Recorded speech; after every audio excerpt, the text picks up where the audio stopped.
कि 84 लाख योनियों में ध्यान करना, किसी भी योनि को ये पता नहीं है कि आवागमन के बंधन से मुक्त भी हुआ जा सकता है, लेकिन मानव ये जानता है। तभी तो गोस्वामी जी ने शरीर को कहा है साधन धाम मोक्ष कर द्वारा, पाई न के परलोक सम्हारा। तभी एक संत गाया करते हैं मित्र, बहुत अच्छा लगा तुम्हारा भाव, संसार का भाव भी यही होना चाहिए। साथी है मित्र गंग के जल बिंदु पान तक, वाला चलेगा।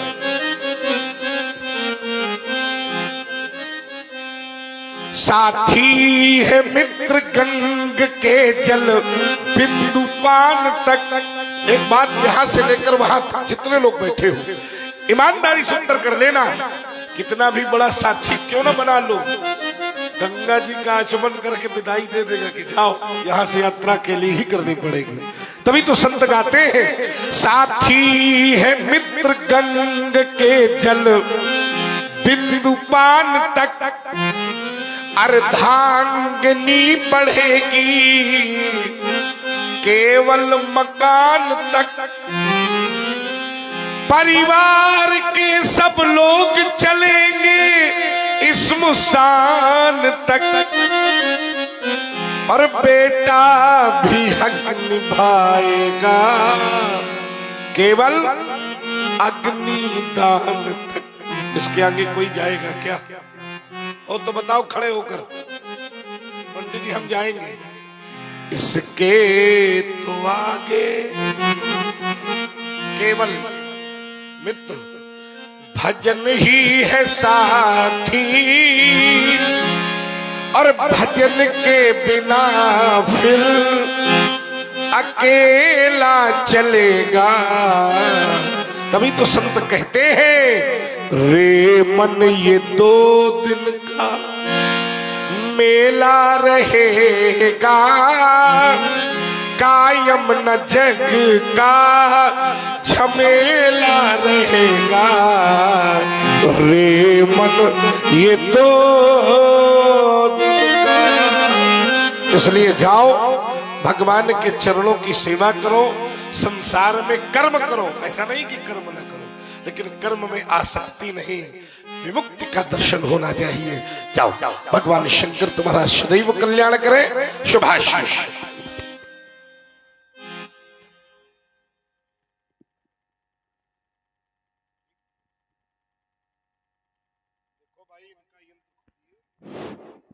कर्पूरे गौरम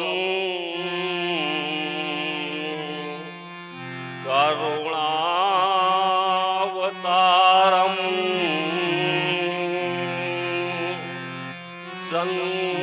संसार सारम भुजगेन्द्रहारम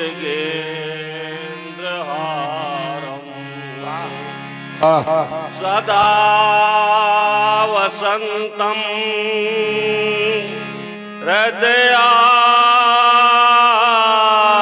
हृदयारविंदे भवं भवानी सहितं नमामि। जिला हमीरपुर में बसत बंडा है मम ग्राम, पंकज तिवारी मम नाम है, मुनि को करत प्रणाम। पंकज जी, आप जानते पंकज माने क्या होता है? कमल। बहुत सुंदर। बस इस संसार में जीव को कमलवत ही रहना चाहिए। कमल और कमल का पत्ता रहता तो जल में है, लेकिन जल में रहकर उसकी आसक्ति जल के प्रति नहीं होती। उसी प्रकार इस जीव को रहना तो संसार में चाहिए, लेकिन आसक्ति संसार से नहीं होनी चाहिए। 4 पंक्तियां मैं सुना रहा हूं जिनकी आसक्ति संसार के प्रति है। एक संत कहा करते हैं 4 दिनों की अरे प्रीत जगत में 4 दिनों के नाते हैं। और ईमानदारी से उत्तर करना जितने लोग बैठे हो। पलकों के पर्दे पड़ते ही, पलकों के पर्दे पड़ते ही सब नाते मिट जाते हैं। अच्छा, रामलीला सबको अच्छी लगती है। रामलीला से एक निर्णय ले लो, ये पर्दा बंद हो जाता है तो ईमानदारी से उत्तर करना। क्या कोई अभिनेता कोई अभिनय करता है? नहीं करता ना। पर्दा खुला, अभिनय शुरू, पर्दा बंद, अभिनय समाप्त। ये रंगमंच, संसार भी एक रंगमंच ही है। भला जब तक नेत्र का पर्दा बंद होता है ये जीव कोई अभिनय नहीं करता। और जिस दिन ये नेत्र का पर्दा खुला, विश्वास मानना इस जीव ने यात्रा शुरू की। कभी पुत्र का अभिनय किया तो कभी पुत्री बना, बड़ा हुआ अभिनय बदला, और अभिनय मिले तो भाई का भी अभिनय किया, बहन का अभिनय किया, फिर पति का अभिनय किया, पत्नी का अभिनय किया, पिता का अभिनय किया, माता का अभिनय किया, बाबा का अभिनय किया, दादी का अभिनय किया। और याद रखना, जिस दिन ये नेत्र का पर्दा बंद हो जाएगा ना, तुम्हें रात भर घर में रखने को कोई तैयार। यही जीवन की सच्चाई है। एक कवि ने एक पिता से पूछा कि तुम अपने पुत्र के लिए क्या कर सकते हो? पिता ने कहा, भाई मेरा पुत्र है, मेरे रक्त की आवश्यकता होगी तो जल की तरह बहा दूंगा। कवि ने चोट की। क्या चोट की? कि जल शम रक्त बहाया जिस पर, जल में वही बहाते हैं। और चिंता की ज्वाला में जलते वही चिता जलाते हैं। इसलिए संसार नाशवान है। एक यात्रा हमारे गुरुजी ने लिखी है, मृत्यु के उस पार। इस पार की यात्रा को तो सभी जानते हैं, उस पार कौन मिलेगा इसकी कोई जानकारी नहीं है। तो ऐसा मित्र बनाया जाए जो मृत्यु के इस पार भी मिले। और इसके लिए तुम्हें कोई कार्य करना होगा। तुम शिवानाथ को कभी भूल जाना नहीं, और लो तुम किसी से लगाना नहीं। तुम करो साधु सेवा, जीवन में साधु मिले उनकी सेवा करो। साधु सेवा करो, साधु सेवा करो, साधु, और करो शिव का सुमिरन। ध्यान चरणों से उनके हटाना नहीं। तुम शिवानाथ को कभी भूल जाना नहीं। लो तुम किसी, जाओ, भगवान शंकर तुम्हारा कल्याण करे। शुभाशीष कल्याण वस्तु।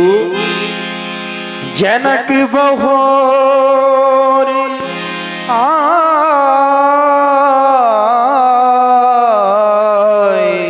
सिरुना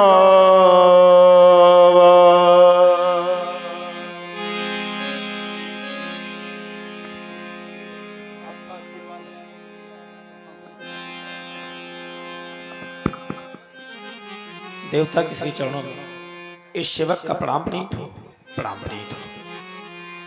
कि अहो भाग्य इस मिथिला का, ऐसा क्या हो गया मिथिला में? हे तपो निष्ठ आपका अभिनंदन। और मैं ही नहीं, फिर ये कृतकृत हुई मेरी मिथिला समाज। कर रहा जनक है पद बंदन।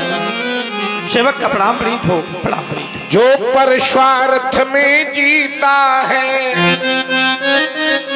और परस्वार्थ में मरता, उसका हर आंसू यह रामायण, और उसकी हर बोली गीता है। सतत साहित्य साधक, गंभीर तत्वान्वेषक, भाषा भागीरथी के दिव्यावगाहक, अगर मैं कहूं तुम आचार्यों में भी श्रेष्ठ हो तो कोई अतिशयोक्ति नहीं होगी। कवि कुल कुमुद कलाधर कविता कानन केसरी काव्याकाश, इस दिवाकर में सरस्वती की कृपा पात्र हो, अगर ऐसा भी कहूं तो कोई अतिशयोक्ति निमि वंश के कर्णधार हो, अगर ऐसा भी कहूं तो कोई अतिशयोक्ति नहीं होगी। जनक माने पिता होता है, क्यों भाई? जनक माने, लेकिन इस जनक में और इन जनकों में अंतर है। जनक माने जो जन जन की जान को बचाने में अपने जीवन का सर्वस्व लगा देगा उसका नाम, जो वैराग्य की प्रतिमूर्ति बन जाएगा उसका नाम, सत्य जिसके पीछे चलने के लिए विवश हो जाएगा उसका नाम जनक, और जो घर बैठे भगवान को भी अपने यहाँ आने के लिए विवश कर देगा उसका नाम, तभी तो हम कहने के लिए बाध्य हैं, जो गौरव गरिमा ज्ञान बढ़ावे है वही जनक, जो ऋषियों का सम्मान करावे है वही जनक। इतना ही नहीं, जो धरती से कन्या उपजावे, एक बात याद रखना जितने लोग बैठे हो, पुरुष बली नहीं होता है, समय होत बलवान। कभी राजा को राज्यपाट छोड़कर हाथों में सोने का हल लेकर धरती का कर्षण करना पड़े, तो जिसकी साधना में इतना बल हो कि जो धरती हमें अन्न देती है, जल देती है, वो धरती भी राजा की साधना देखकर उसकी गोद पर बेटी पैदा करने के लिए विवश हो जाए। जो धरती से कन्या उपजावे है वही जनक, और जो घर बैठे भगवान बुलावे है वही जनक। तुमको आशीर्वाद है, तुम सदा प्रजा की सेवा करना। अच्छा ईमानदारी से एक बात बताओ, जितने लोग बैठे हो, आज का राजा बनने के पहले तो प्रजा का सेवक होता है कि नहीं? और राजा बनने के बाद कहो नहीं दिखाई देता। इसलिए हमने राजाओं से थोड़ी दूरी बना रखी है, उनको आशीर्वाद देना बंद कर रखा है। ठीक किया ना? देखो तुम्हारे लोग कह रहे हैं कि पंडित जी ठीक किया, लेकिन ये राजा नहीं है, ये राजा बाद में है, पहले एक योगी है। और सौभाग्यशाली हो आप लोग, क्योंकि आपको केवल राजा का शासन प्राप्त नहीं है, आपको एक योगी का शासन प्राप्त है। आप लोग ध्यान दूसरी तरफ न ले जाओ, हम इसी योगी की बात कर रहे हैं। अच्छा ले जाओ तो ले जाओ, कोई परशुराम से पूछे कि आपको कैसा राजा चाहिए, तो हम तो कहेंगे भाई राजा हो तो योगी जैसा हो, और नहीं ना हो। अच्छा अनुभव करो, जब राजा योगी होता है तो भक्तों के ऊपर वायुयान से पुष्पों की वर्षा होती है। आस्तिक राजा होता है तो भक्तों के ऊपर वर्षा पुष्प की होती है, और राजा जब नास्तिक होता है तो सरजू मैया की धारा भी लाल हो जाती है, ये किसी से छिपा नहीं। इसलिए हमारा कहना है, रहे जो लो जग में गगन चांद तारा, चमकता रहे कीर्ति का ये सितारा, नृपति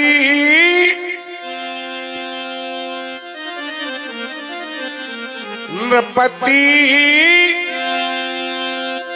व्यर्थ जावे न जीवन तुम्हारा, अरे रहे जो जग में गगन चांद तारा। जाओ शीरध्वज तुम्हारे जीवन में सदैव मंगल बना रहे। सिय बोलाए प्रणाम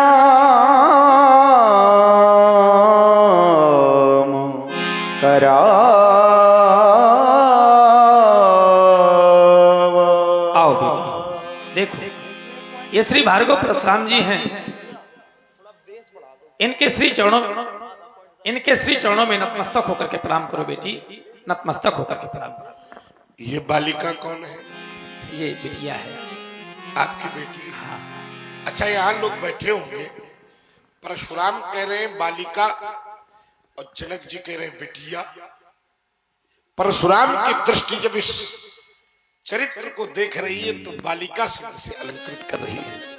हमारी कुछ माताएं भी बैठी हैं, बड़े ध्यान से सुने, और कुछ बेटियां भी बैठी हैं, वो भी बड़े ध्यान से सुने।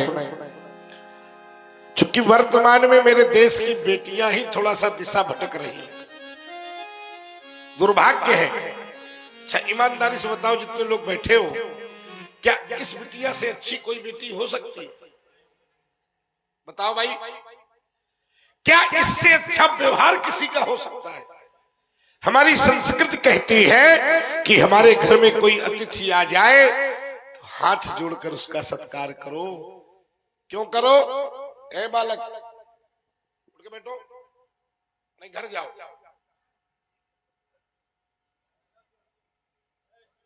हमारे देश की संस्कृति कहती है कोई समस्या नहीं, नींद लगी हो तो घर में जाओ, सो। अब कुछ लेना है तो बैठो, ले बैठा है, ठीक है। देखो, लेने के लिए पात्रता का निर्माण बहुत आवश्यक है ना? अगर पात्रता ही नहीं है, जैसे एक बार वर्षा हुई, ठीक है, बढ़िया बैठे। देखो सुनो इधर, एक बार वर्षा हुई, सारे घड़ों में तो जल था, लेकिन एक घड़े में जल नहीं था। लोगों ने पूछा क्या वर्षा ने भेदभाव किया? नहीं, क्योंकि वो औंधा धारा रहा है तो कहां से जल है ना? तो अभी वर्षा हो रही है और मान लो तुम औंध गए हो तो सब में तो जल जाएगा, फिर तुम्हारे पास जल नहीं आएगा। बड़े भाव से सुनो, आनंद ना आवे। देखो, अगर आनंद ना आवे तो पैसा वापस, लेकिन सुनो, जैसे हमें ज्वर आ जाए, क्यों भाई, तो ईमानदारी से बताओ, ज्वर आ जाए तो दवा को देखने भर से ज्वर उतर जाएगा कि खानी पड़ेगी? खानी पड़ेगी ना। उसी प्रकार ये भाव ज्वर है, इसको समाप्त करने के लिए संतों की वाणी हृदय में ले जानी पड़ेगी। आइए जरा, मैं चर्चा कर रहा था बेटियों की, बड़े भाव से सुनो। हमारे घर में जब कोई अतिथि आता है तो हमारी संस्कृति कहती है कि हाथ जोड़ो और उससे कहो कि अतिथि देवो। अच्छा, विदेश की देवी हाथ नहीं जोड़ती है, वो हाथ हिलाती है। एक बार हमने विदेश की बिटिया से पूछा, बिटिया रानी तुम हाथ हिलाकर क्या कहना चाहती हो? जैसे हमारे देश की बेटी हाथ जोड़कर कहती है अतिथि देवो भाव, उस बिटिया का चेहरा लाल हो गया, शर्म से नेत्र नीचे कर लिए। मैंने कहा बस तुम्हारे उत्तर ने बता दिया कि तुम क्या कहना चाहती हो। विदेश की बेटी कहना चाहती है पंडित जी आज तो दर्शन दीने हो, भला दोबारा मुंह न दिखाना। अच्छा, अब दुर्भाग्य क्या है कि हाथ हिलाने वाली संस्कृति धीमे धीमे विदेशों से बढ़कर मेरे देश पर भी हावी होती जा रही है। यही सबसे बड़ी चिंता का विषय है। जितनी बिटियां यहां बैठी हैं और माताएं बैठी हैं, केवल आज ये संकल्प ले कि हम अपनी संस्कृति को छोड़कर दूसरी संस्कृति में नहीं जाएंगे, तो मैं मान जाऊंगा कि आज वनडे की रामलीला को अपना सर्वोत्तम उपहार प्राप्त हो गया। सर्वोत्तम उपहार प्राप्त हो गया। अच्छा, ईमानदारी से बताओ कितने लोग हाथ उठाकर हम माताओं की ओर देख रहे हैं, कुछ बिटिया भी बैठी, कितने लोगों को हमारी बात अच्छी लगी है? उठाओ हाथ। इसको आचरण में कितने लोग उतारेंगे? ठीक, एक और सुधार होना चाहिए। विदेशी बालिका जब वस्त्र पहनती है तो उसका उद्देश्य होता है कि मैं छिन्न भिन्न परिच्छिन्न परिधानों को पहनकर अंग प्रदर्शन करूं। और मेरी बेटियों, ध्यान से देखो, जब भारत की बेटी वस्त्र पहनती है तो उसके तन पर साधना की साड़ी पड़ी होती है, दया का दुपट्टा उड़ा होता है, आंखों में करुणा का काजल लगा होता है, पवित्रता की पायल पहनी होती है, कर्मों का कर्णफूल होता है, मानवता की मांग पर शीतलता का सिंदूर भरा होता है, और हंसमुखता के होठ पर अगर लाज की लाली लगी हो तो समझ लेना कि खड़ी होने वाली देवी केवल भारत की ही होगी, दूसरी नहीं हो सकती। इसलिए दो पंक्तियां मैं अपने देश की देवियों से भी निवेदन करना चाहता हूं। और एक बात समझ लो, विदेशी और अन्य धर्म के लोग हमारी बेटियों को फुसलाने में लगे रहते हैं, और मेरे देश में इतनी भोली बेटियां हैं कि उनके बहकावे में आकर फुसल भी जाती हैं। इसीलिए बाद में 35 टुकड़ों में काटकर वातानुकूलित व्यवस्थाओं में बंद कर दी जाती है। ठीक, इसलिए कहना है ओम। अरे देवियां देश की जाग जाए अगर, तो युग स्वयं ही बदलता चला जाएगा। मैंने देखा है कि पत्नियां सादगी, ये वही पावन धरती है मित्रों। जब इस देश में किसी पत्नी ने सादगी को कभी साधा तो चित्रकूट की चट्टानों पर उसने पालना घाल के भगवान को भी लालना बनाकर झुला दिया। ये वही पावन धरती है जब इस देश में किसी पत्नी ने सादगी को साधा तो सावित्री बन गई और यमराज से अपने मरे हुए पति के प्राण वापस ले आए और विधाता के नियम को बदल दिया। तभी तो कहने के लिए बाध्य हो गया कि पत्नियां सादगी साथ पाए अगर, तो पति स्वयं ही संभलता चला जाएगा। सिरध्वज, तुम्हारी बालिका को देख के लग रहा है ये केवल तेरी बेटी नहीं है, मानो साक्षात अम्बा परम्बा मां भगवती पार्वती ने तेरे घर में अवतार ले लिया है। सही सही बता, तूने बेटी जाई है पाई है? कोई कह रहा है पाई है, तुम भी कह रहे हो पाई है। ये लक्ष्मी, सरस्वती, अनसुईया, कुष्मांडा, अरुंधति, ऐसा क्यों लगता है जैसे मेरी परा अम्बा मैया भुवनेश्वरी ही अपना श्रृंगार करके मेरे सामने खड़ी है। कौन है बालिका? भूपति तुम्हारे भवन भगीरथ, गंगा सी लहराती, कौन बालिका चली आ रही। देखो ना राजन, यह मंद मंद मुस्कुराती, ये जाई नहीं है, पाई है। तो कहां से पाई है, कैसे पाई है, किन परिस्थितियों में पाई है? शीघ्र देवता राजन, परिस्थितियां तो बहुत प्रतिकूल थी। जब इस बेटी की मुझे प्राप्ति हुई, ये धरा की आत्मा है, गजब हो गया। प्राप्ति के विषय में कुछ ऐसा है, कैसा है कि भूमि गर्भ से प्रकट हुई, वाह, मुनिराज सुनो ये सुकुमारी, फिर भूमि जा कहूं या जनक लली, ये है मम प्राणों से प्यार। अर्थात ये केवल तुम्हारी आत्मजा नहीं, ये धरात्मजा भी। हाँ हाँ, कैसे कैसे? कि हल कर क्षण महिका किया, तो क्या परिणाम हुआ सिरध्वज? तो ये प्रकटी सुता अभिराम है, और रानी सुनैना ने पाला इसे, और नाथ सीता नाम है। तो ये वही बालिका है, यह वही कन्यका है ऋषिवर, जो सामने है, जो सन्मुख शोभा पाती है। अब तुम चाहते क्या हो? अब मैं ये चाहता हूँ कि दो आशीर्वाद इसको भगवान। देखो ना, ये चरणों में शीश झुकाती है। कभी कभी किसी का नाम बहुत अच्छा होता है। जितने हमारे बूढ़े बुजुर्ग लोग बैठे, बड़ी ईमानदारी से उत्तर करना, काम बहुत गंदा होता है। कहो नाम धराए हो नारायण और काम करता हो धुंधकारी वाले।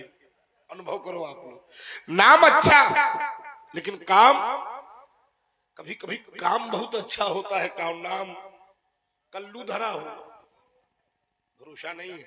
नाम अच्छा तो काम अच्छा नहीं, काम अच्छा तो नाम अच्छा नहीं। लेकिन इस बिटिया के नाम काम दोनों बड़े दिव्य होंगे। मैंने विचार किया अपने हृदय पर, इस सीता शब्द का क्या विचार हो सकता है। उत्तर ने कहा, सीता माने जो सत्य साहित्य का सृजन करेगी उसका नाम सीता, जो सौम्यता की परिपूर्ति बन जाएगी उसका नाम, जो सतीत्वता को वर्ण करेगी उसका नाम सीता, जो शिष्टता में अनुगमित रहेगी उसका नाम सीता, जो शास्त्रों का चिंतन करेगी उसका नाम सीता, जो साधुओं की सेवा करेगी उसका नाम सीता, जो संतों के मध्य रहेगी उसका नाम सीता, जो शस्त्रों की रक्षा करेगी उसका नाम सीता, और जो शत्रुओं का विनाश करा देगी उसका नाम हमारा आशीर्वाद है। आत्मा हो तुम धरा की,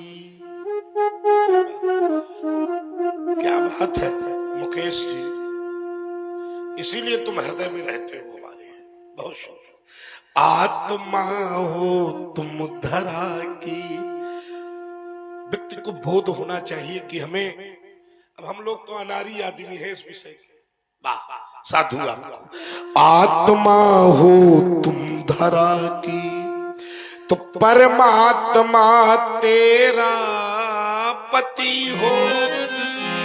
आशीर्वाद है मेरा, जो भी आवे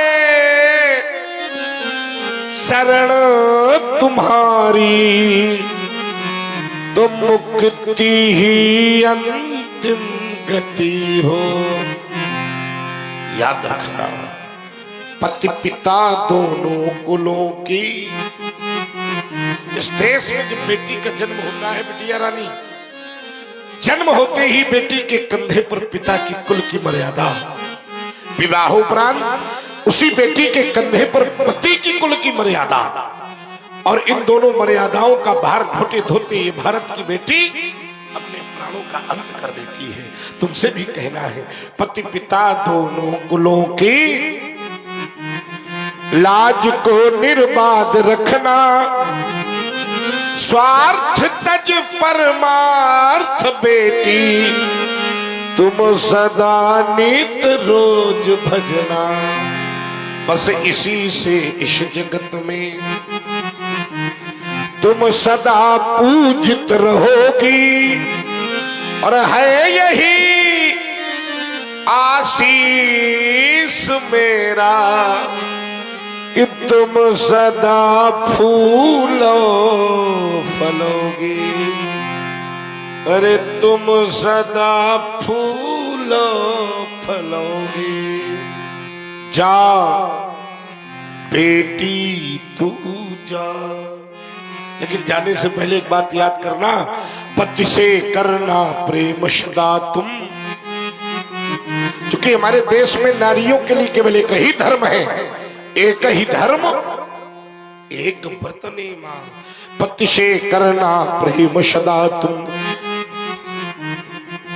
पतिव्रत धर्म निभाना।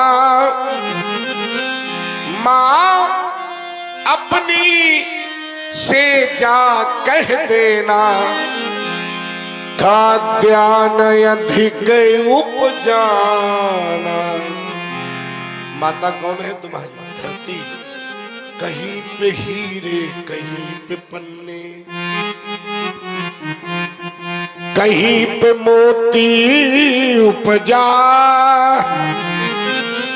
जा बेटी तू जा जा बेटी तू जा। जनक जी, एक बिटिया और पीछे खड़ी है, कौन है? ये बेटी सीता है ना, हाँ, इसकी सखी है। तुम्हारी कौन है? हमारी भारतजा है। मैंने बिटिया है। हाँ, ये इतनी प्रसन्न क्यों है? ये प्रसन्न इस वजह से है कि इसकी सेवा में रहती है सदैव, और आशीर्वाद आपने इसको दे दिया तो वो प्रसन्न हो। देखो ये दृश्य भी हमें कितनी शिक्षा दे रहा है। अच्छा, हमारी माताएं बैठी, ईमानदारी से उत्तर करना। घर की सजी दो बहनें, एक का विवाह अच्छे घर में हुई जाए और दूसरी थोड़ी कमजोर हुई जाए, तो ईमानदारी से बताओ, बहनों बहनों के बीच में ईर्ष्या का जन्म हो जाता है? नहीं होती। शास्त्र कहता है, सादर भली मिली एक माता और भगनी मिली बहुत मुस। लेकिन धन्य है जनक तेरा नगर। अगर कोई बहनें समझे कि हमें प्रेम कैसे करना है तो देखें ये दृश्य। आशीर्वाद मिला है सीता को, प्रसन्न हो रही हैं आठों। बजाओ इनके लिए एक बार जोरदार तालियां। व्यास जी कराओ इनका पाठ। आशीष दीन आशीष दीन सखी हर्षानी, निज समाज ले गई सयानी। विश्वामित्र मिले